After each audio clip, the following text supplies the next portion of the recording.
Hello students, आज हम अंकगणित की एक और प्रमेय की बात करने वाले हैं। लिखा हुआ है, मान लीजिए p एक अभाज्य संख्या है। यदि p a स्क्वायर को विभाजित करती है तो p a को भी विभाजित करेगी, जहां a एक धनात्मक पूर्णांक है।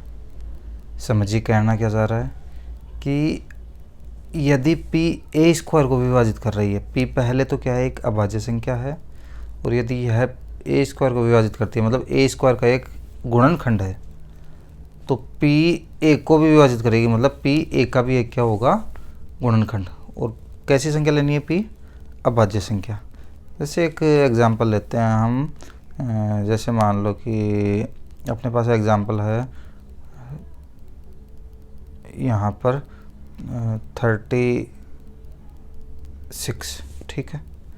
अब 36 के अगर हम फैक्टर करना शुरू करें, गुणनखंड देखें, इसके अभाज्य गुणनखंड देखें, तो 36 के कितने होंगे, 2, यहाँ 18, फिर 2, यहाँ पर 9, फिर 3, तो 3, और फिर 3, तो यहाँ पर लास्ट में मिलता है 1। यानी कि 36 के देखो जो गुणनखंड है वो क्या है, 2 इंटू 2 इंटू 3 इंटू 3। अगर इसको ए स्क्वायर माना जाए 36 को, तो ए का मतलब कितना हो गया, 6। अब 6 के गुणनखंड देखें तो 2, 3, 3, 1, ठीक है। तो 6 के गुणनखंड क्या है, 2 इंटू 3।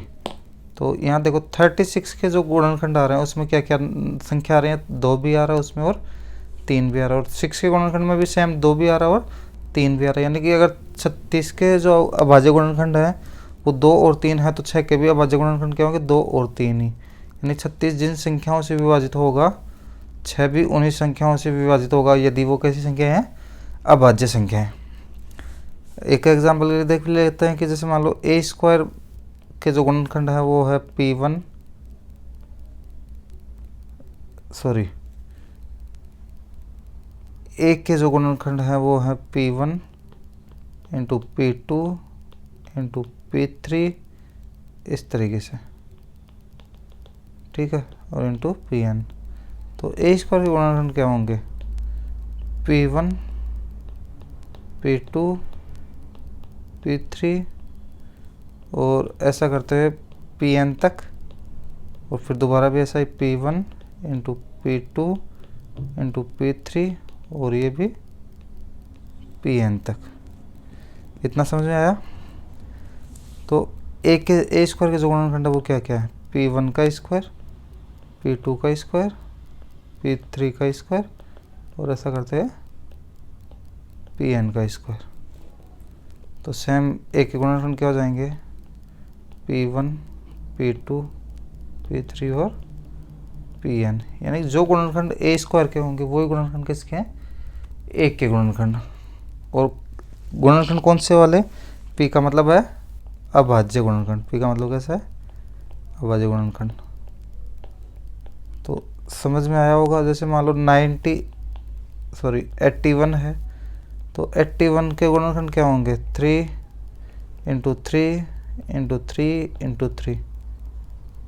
तो ये किसके बराबर है, ए स्क्वायर के बराबर। तो इसका वर्गमूल क्या हो जाएगा, 9। तो 9 के गुणनखंड देखो क्या होंगे, 3 इंटू 3। तो जो गुणनखंड 81 के वही किसके, 9 के। तो जो गुणनखंड ए स्क्वायर के होंगे वही गुणनखंड होंगे 1 के। क्लियर है। तो दोबारा देख लो क्या लिखा, मान लीजिए पी एक अभाज्य संख्या है। यदि पी ए स्क्वायर को विभाजित करती है तो पी ए को भी विभाजित करेगी, जहाँ ए क्या है, एक धनात्मक पूर्णांक। तो ये आपको ध्यान में रखना हमेशा कि जो गुणनखंड ए स्क्वायर के होंगे वही गुणनखंड ए के भी होंगे, ठीक है।